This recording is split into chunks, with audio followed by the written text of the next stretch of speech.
Hey there, I'm Lee Ullman here with some big news from the National Young Farmers Coalition.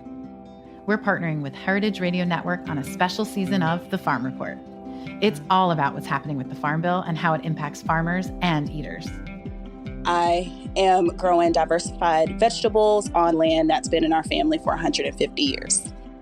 And so with the pandemic, gentrification, property values going up, we had to sell the land and we lost it.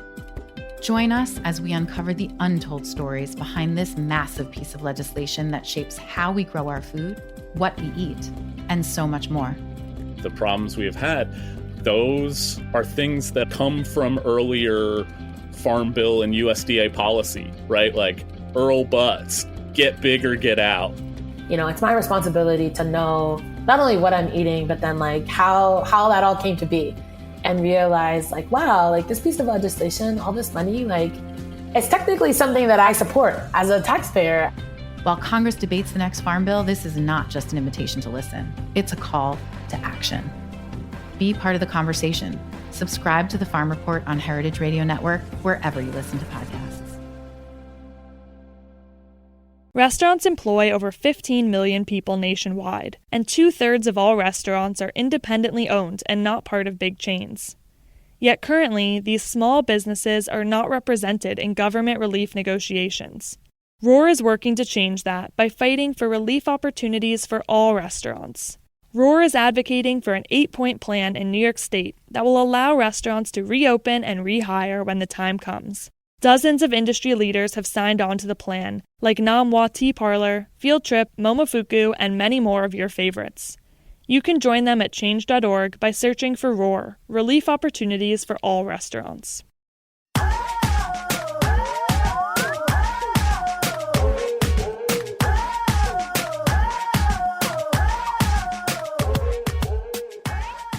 Hello and welcome to A Hungry Society. I'm Portia Wilson and this is the show where we talk about food, food media, and so much more. So today's show is a little different. It's a very special episode I recorded at Philly Chef Conference earlier this month with the brilliant chef Erick Williams of Virtue in Chicago. If we sound happier about the state of things, it's because we were. This was recorded on Sunday, March 1st, before restaurants and businesses nationwide were shut down because of COVID-19. I hope you'll listen to this episode and support independent restaurants like Virtue, who need your help now more than ever. Virtue, if you're in Chicago, has started a curbside pickup of family meals and dishes, so you can support them that way. Other restaurants are selling gift certificates or doing delivery. I highly encourage you to support your local independent restaurants at this time. And I hope all of you are safe and healthy. And I'll catch you next time on A Hungry Society. Thank you all for coming. Good morning. Thank you for being here. I feel like this is like a very intimate setting for this, and I'm excited to see all of you here. So I'm going to do a quick intro for you, Chef. Erick Williams is owner and executive chef at Virtue Restaurant and Bar in Chicago's Hyde Park neighborhood, which opened in 2018. Williams is a Chicago native with a storied career, having embedded himself into the culinary scene, beginning with his time as executive chef at MK The Restaurant in Chicago's River North neighborhood. And last week, Williams was named a semifinalist for the James Beard Foundation's Best Chef Midwest Award, which is a big deal. Thank you. Yeah. I'm so excited to chat with you. One of the things I love about kind of Virtue's story is the section of your website that's called Gratitude, which I don't know if I've ever seen a restaurant explicitly say we have gratitude for so many things. But can you talk about the Frederick Douglass quote that's on your site? Sure. I think it's important to talk about why it's gratitude before you get to Frederick Douglass. So the restaurant being named Virtue, gratitude happens to be a virtue. And so we wanted to really showcase this idea of what virtues are and what they meant to us and how they relate to how we respond to people on a day-to-day basis. And so generally chefs talk about their love for food, their passion as creatives, and the evolution of that practice. And part of what allows chefs to be great are the platforms in which they stand on, and those platforms happen to be restaurants. And so there are many interactions that take place before a diner ever puts anything in their mouth or ingests anything in the space.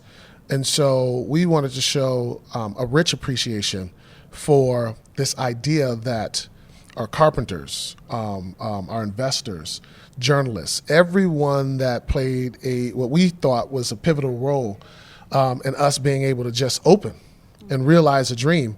We wanted to show gratitude to them and pay homage to the idea that their labor was as important as ours was.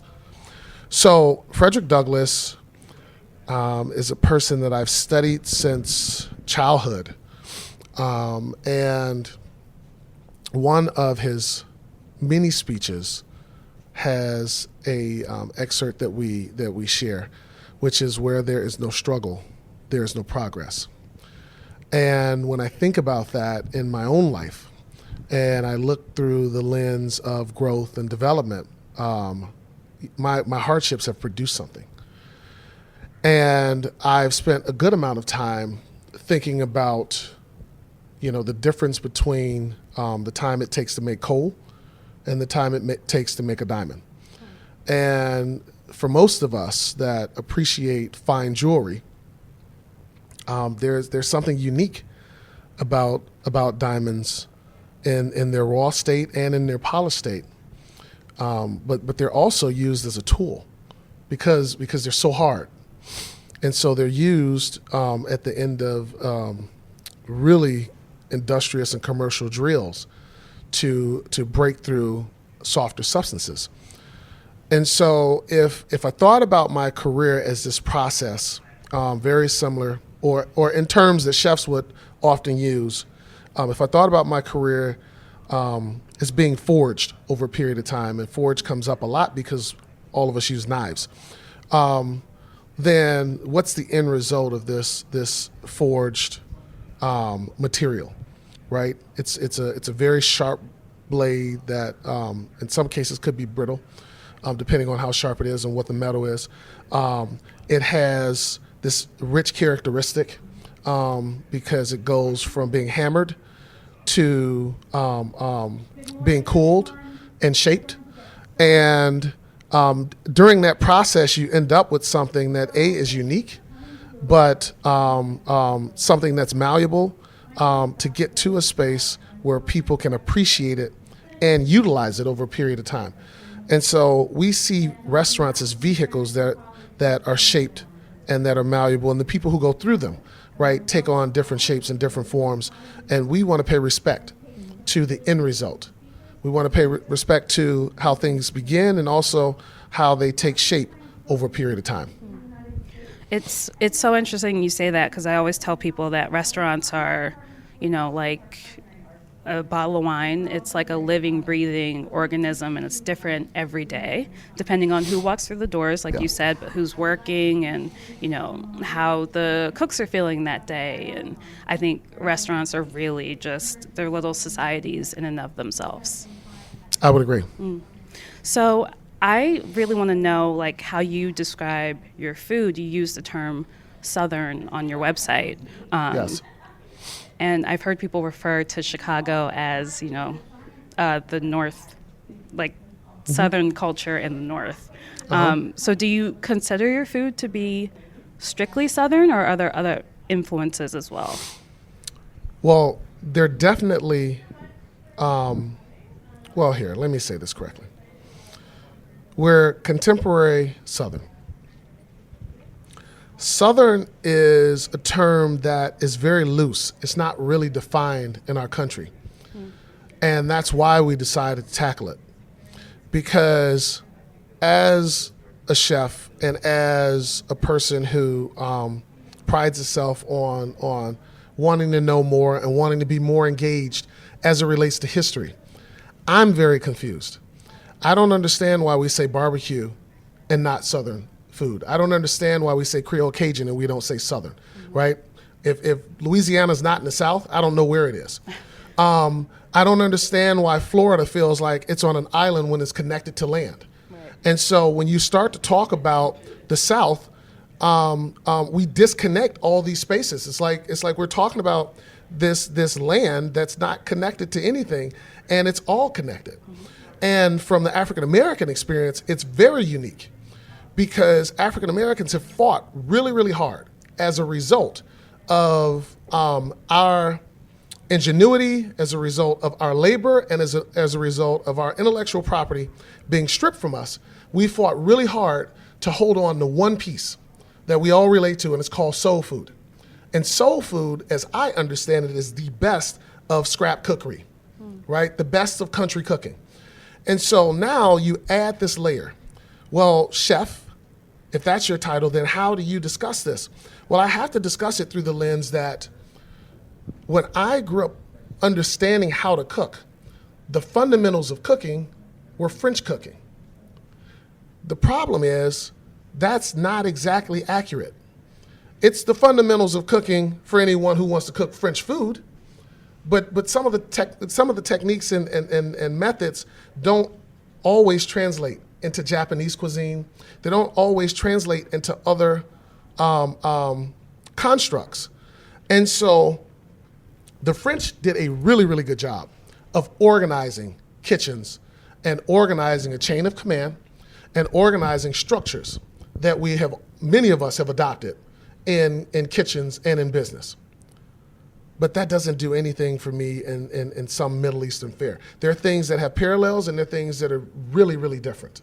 For example, I can't think of one dish where the French, or one dish in Southern cuisine, where we go out and find something that's poisonous and then process it and then give you a dab of poison right before we serve you the part of the particular item that is delicious.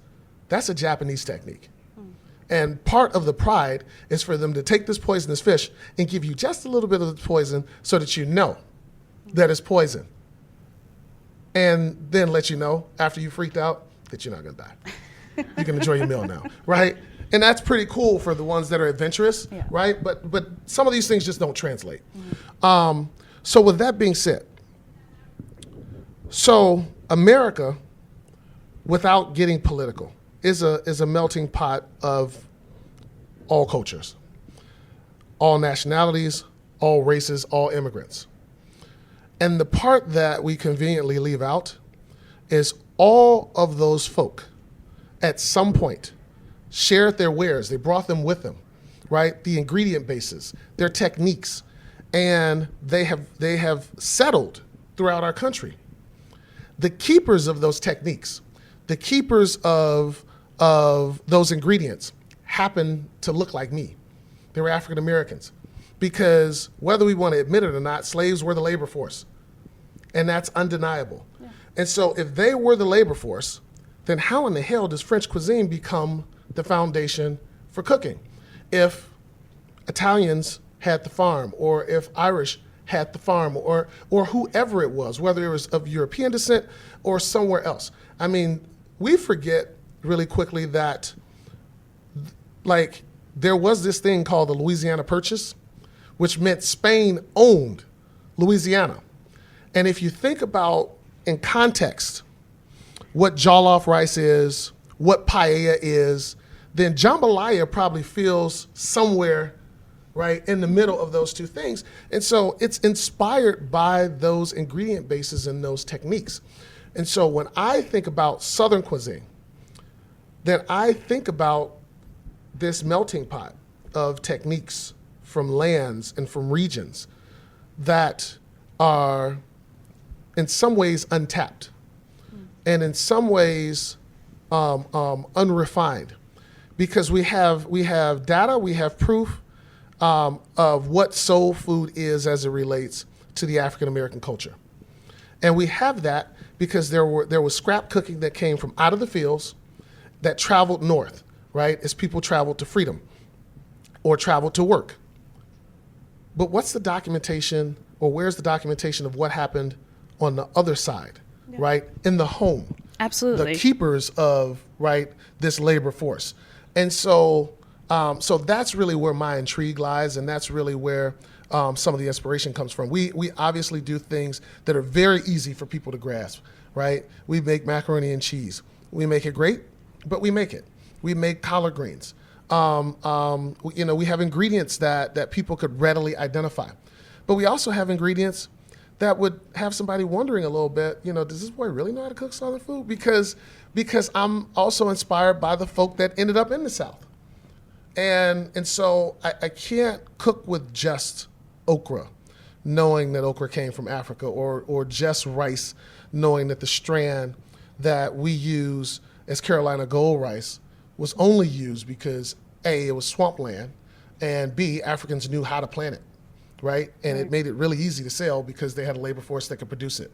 So then I start thinking about things like coconut. And coconut doesn't show up a ton unless it's coconut cake in the South, but it's rich. It's a fat, and chefs tend to like to cook with fat because fat holds flavor. It's a healthier fat, and it's a robust flavor. And so those things, those ingredients pay homage to a place that impacted our country by way of flavor, but might not necessarily show up in what you would consider traditional Southern food. Yeah. You said a lot of very interesting and important things. One of the things you talked about just now is documentation. And I have this conversation with other writers and chefs as well of, it's not that French food is inherently better. It's just that they were able to document all of these different, like they were able to document like how you organize a kitchen, how you build mother sauces, all of that. And so I think, it's not that soul food isn't interesting or diverse or takes skill. It's just that, African Americans didn't have an opportunity to document those skills that they were learning. And I think that that's how we start to correct the narrative is we start to, at least with my role as a writer, I try to document the work that's happening right now and have these conversations so that in the future people can look to a chef like you and be like, oh, actually, like, okay, he was making rice with coconut in it. He was connecting these through lines from Africa to here and beyond. So they can pick that up and continue to work with it. I think one of the ways you are able to say, oh, well, this wasn't like a very, I don't want to use the word intelligent, but like I think the ways in which we talk about Southern food, the ways we talk about, cooks on plantations, it's not with this reverence, and we absolutely need to have reverence that we're taking those scraps and making these dishes that traveled the entire country that have become soul food, that have become staples, and that's brilliance. That's genius in my mind, for sure. It's also American ingenuity. Yeah. So if we were talking about a guy who used to make horseshoes, who's now fabricating knives, we would say that guy's brilliant. He's recreated himself, right? If we talked about someone who braided hair for a living and is now weaving, the highest brand of women's handbags, we would be like, oh my God, right? But chefs don't get that kind of credit. We're expected to produce at the highest level on a day-to-day basis. And when there's a discovery, it's kind of just like, it's kind of cool. Yeah. Like athletes, the best athletes make it to the Hall of Fame. The highest percentiles are like 50%. If you can score 50%, right? If you're a basketball player, 50% of your shots go in, it's a shoe-in. Baseball, 300 percentile, which is 30%, right? On base, shoe-in. Chefs, 90 percentile. Yeah, 50% won't work. Right, and there's no Hall of Fame for chefs, by the way. Right. We get recognized amongst our peers. We don't know how we're getting recognized. Right. We get awards, but we have no idea. Right. There's no clear scale to grade a chef on his performance. But every customer that walks in there that has the opportunity to find a handy app and critique us are ready right, to give us a pass or fail based on that night's performance. And if you get enough fails lined up in a good night, it could be your last performance. It's like such an unreal expectation. And so we're adrenaline junkies. I don't think chefs back down from the challenge or the unscalable task of being creatives, standardizing recipes, teaching people who believe they can do something that they haven't done the proper research to understand whether or not they can do it, right? Being cooks and sometimes our service staff. We enjoy those kind of things, and that's why we do what we do. And that's what leads me in this path, and that's what inspires me to open up a crazy place where I just want to treat people really well and talk about virtues and people who, have been dead at least 50, 60 years and quote them. And then cook food that's been cooked, 1,000 times over and try to figure out how to reinvent it every day I go to the restaurant without anybody being offended at the idea that I'm changing something that in their mind should be traditional. Are people offended? Have you had a few folks say that they're offended by what you're trying to do? Well, I bet if you called any of your grandparents and told them that you interviewed a black guy who's changing what you would consider soul food, they'd have some choice words for you to tell me. I just thought of my grandmother, who's Caribbean, Jamaican peas and rice. She is always like, no, it's rice and peas. We're from St. Thomas. We don't say it that way. And I'm like, we're all eating the same stuff. Yeah, like, we can't even figure out how to enunciate it, right? Right. You're talking about changing it? Yeah. Right. So I know exactly what you're talking about. And it's like, it's the same thing. It's just the words rearranged. But yes, people hold on to traditions with their whole heart and fist. But I think it's amazing what you've been able to do. And I'm curious, why do you think virtue has resonated so deeply, not just with Chicago, but with writers all over the country and diners all over the country? I think it resonates for a couple of reasons. I think people are craving kindness from every walk of life. And we work really hard to make sure when you sit in that restaurant that you are treated like a guest and not like a customer. That serves us very well because it gives people space where they matter first, and it creates a platform for us to extend that and also receive it. So it's an exchange that's taking place. And that happens before, when we do it right, that happens before the food ever gets down. And so if you think about mindset and food, and this is not anything that's scientific, it's pretty common sense for most of us. You're hard pressed to meet anybody that's never been hangry. And if you've had an experience called hangry, it doesn't matter how good the food is if it comes too late. You're still ticked off. You are completely full, but you're still ticked off. And you are angry at the person that delivered the food. You don't care what they had to do to get it. Yeah. You don't care if they traveled across the world, killed a chicken, brought it back fresh, and roasted it over a spit after they cut down a tree. Yeah. You should have got it here faster, right? Because you're emotionally off. You just are, right? And so we just decided to say that, look, we've been hangry before. We know what it feels like to be so hungry that you're just like the awful side of you is coming out. So why don't we just start people in the right space?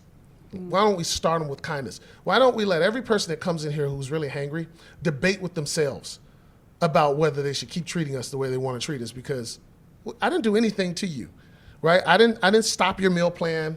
I didn't tell you to go on a crash diet and lose 20 pounds in a week, right? I wasn't the guy who cut you off right before you walked in the restaurant, or whoever that was. I didn't fire you today, right? It's all these things that happen while we're hungry, right, that continue to trigger us. And honestly, all we're saying when we're hangry is, I need a win. And food is satiating and it's satisfying, right? And so what we try to do is set the stage for you to be satisfied and satiated. And we just try to do it in the kindest manner. And then if we get you to that space, then we can kind of, reveal some delicious. Are you saying Chicago is a hangry city? Is that? I'm saying I meet people every day, and I happen to be one of them some days. Yeah. And I just try to identify my own needs, and I recognize quickly when those needs aren't being met, And since I have the opportunity to impact change, that's what I do. Yeah. And so this restaurant is part of that exercise. I crave kindness. I meet people every day that crave kindness. I know if I decide I'm going to do intermittent fasting, which I do, I'm not doing it currently, but when I do it, somewhere around 2:30, 3 o'clock, it's going to be hell to pay if I can't get a meal, you know, and that's a very real space for me. And I do know that I'm inspired by the idea that many of the people that I've met who have been around older people, like they don't take that mess, right? Like you go around somebody's grandmother, like grandmothers don't move fast. They just don't. They inherently don't, right? Could you imagine going to somebody's grandmother's house, like acting a complete ass because, No. right? Because you're hungry. Yeah. Like that's just not a thing, right? It's rude. It's disruptive. Like you would never be invited again, and you might not be talking to whoever invited you again after that, right? Yeah. There's a certain amount of calm that's evoked in older people's homes that I would translate into the highest level of hospitality. That's a great model for how to provide hospitality for people. It should feel like you're coming into someone's grandmother's home and act correct, act with some like respect when you come in here. The Japanese do it very well. They give you tea first.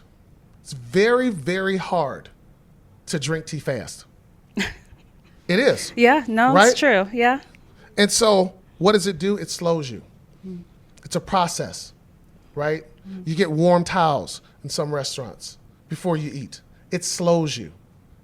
And it feels almost ceremonial. And so we just want to slow the world down a little bit, right? If just for a few minutes, because we recognize the importance of the dinner table. And I know that people would expect someone who cooks for a living to talk more about food and less about service and hospitality.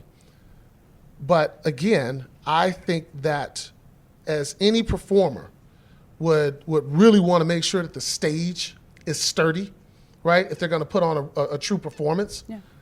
I have to make sure that my stage is intact. And my stage happens to be a restaurant. And my team happens to set that stage. And so if the stage is set right, I've got a lot of room to be creative. No one goes to creative restaurants that don't trust chefs. You just don't. You go somewhere where you know what the food's going to be before you got there. Nobody's sitting through 28 courses of a 28-course meal and paying what those meals cost if you're not adventurous. And so I have to get people into a space, right, because we're not doing 28 courses. They expect the meal to be a certain thing, even though we're going to tweak it a little bit. And so we got to get you in the mindset to receive that. And we think the easiest way to do that is to build trust right into our platform and right into the format. Oh, that's really beautiful. And to me, like food, service, hospitality, it's all, you can't really disconnect one from the other because the whole thing will fall apart. Especially in a restaurant like yours or in many restaurants, they're inextricable. Like you can't pull them apart. They all have to be like baked in together. Agreed. Yeah. So I have some set questions I ask every guest on my podcast. Okay. That we'll run through. But can you point to a restaurant experience that shaped you either as a chef or a person? I can't. Because restaurant experiences haven't taken the lead on shaping me as a chef, as ironic as that would seem. I grew up in the inner city of Chicago. I didn't have access to travel like many chefs have had over the years. I didn't start traveling until well into my career. And so the things that impacted me most were books. And they allowed me to take that travel that I wasn't able to physically take through a vehicle. And a lot of what shaped me, hence the fact that we named a restaurant Virtue, was the value base that my family laid out and I often go back to. And I find a lot of importance there, and I find a lot of structure there. And even so much to say that like there are a lot of touches in our restaurant that resonate to home, because the person that exuded the most hospitality to me was my great grandmother. And that's why it's so easy for me to talk about, right, how older people slow you down without even trying to. They're just moving slow, right? And if you want to be around them, you better slow down too. And I don't know how it is in anyone else's world, but I came from a family where if you didn't slow down, then they were very vocal about it. And it was not nice. Yeah. And who wants to tick off grandma, right? Like, you don't want to be that person. And so so my influences were different. I have been influenced by chefs. I have been influenced by restaurants. But I can't tell you one particular instance based on walking into a restaurant where I had like this incredible aha moment in the most positive sense. Usually when restaurants triggered me, it triggered my curiosity. Hence the fact that I asked the question, why do we treat barbecue like we treat it instead of it being Southern? I love barbecue. I've done a lot of research on barbecue and was part of opening a restaurant that sells barbecue. But again, I kept saying to myself, like, isn't this Southern food? So restaurants and our craft in general tend to present questions that I need to answer for myself. And then that's really how those ideas become something tangible.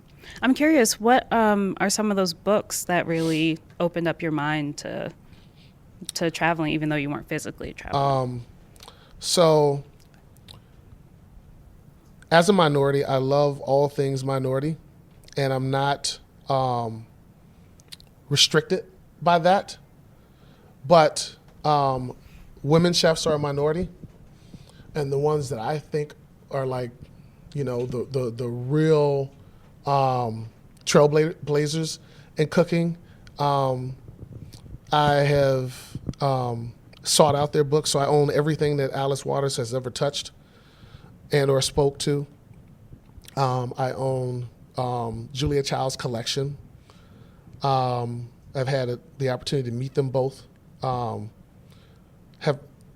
cook for them both at dinners, and that was pretty hard with Julia.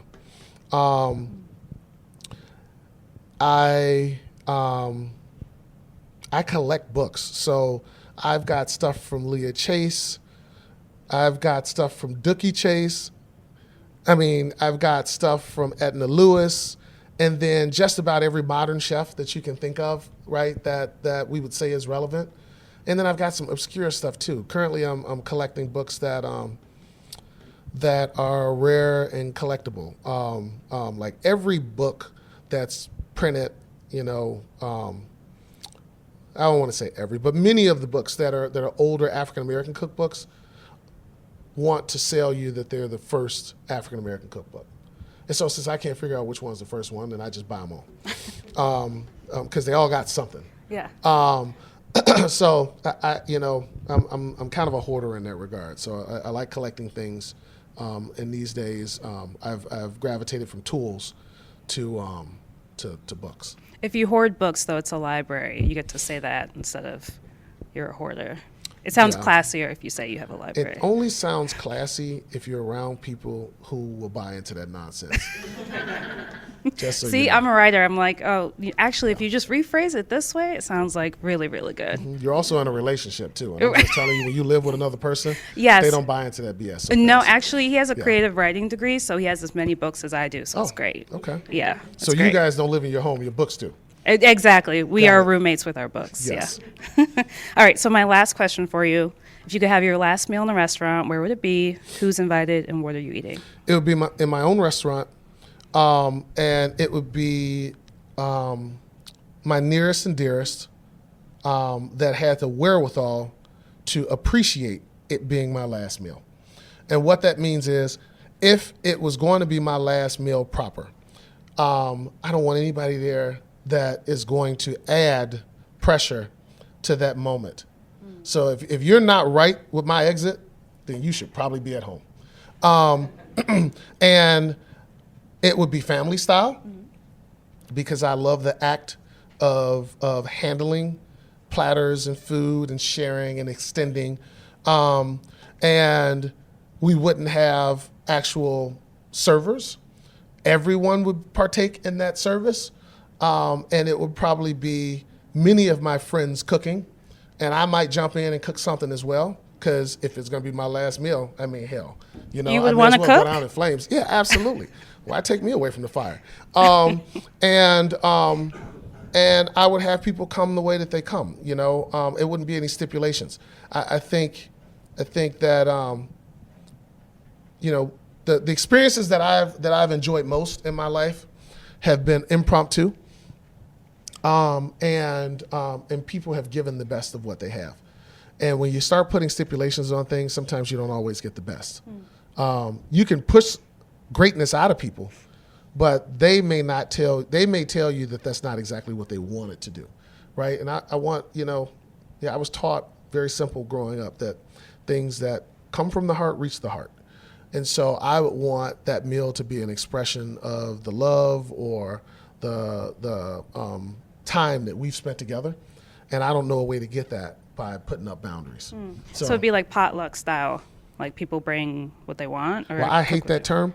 But remember, I said they would be cooking. So Yeah. potluck, you got to bring the pot, Okay. right? And that doesn't necessarily mean you cooked it. True. You can pick that up on the way. Very right? true. I don't want you to go get your favorite tamales and bring them to me at my last supper. I want you to cook your Yeah. favorite tamales at my last supper. So What are you drinking? everything we can get our hands on. Alcohol. You're cleaning That's out what the we've been bar. drinking. Okay. Yeah, and lots of it. It's my last. Oh. Yeah. Like, what's your favorite spirit, though? So I am a lover of all things that you can ingest. So I don't get stuck there. Remember, Okay. there were no boundaries. I don't know why you're not listening to these rules, but the rule was that there are no rules. Yeah, I was about to Right? say, okay, the There you rule go. is there's no rules. There you go. Right. So All I'm going to right. drink whatever I feel like drinking. Okay. Period. We may start with champagne. We may end up with Negronis, and who knows? We might be in the port. Right. It is the last meal. Yeah. Why in the world are we trying to figure out what it needs to feel like?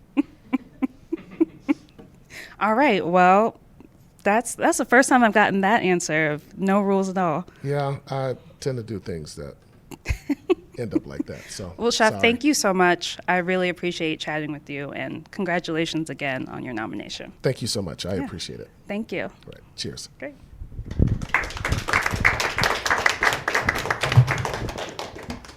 Thank God you didn't have to hit the clap button.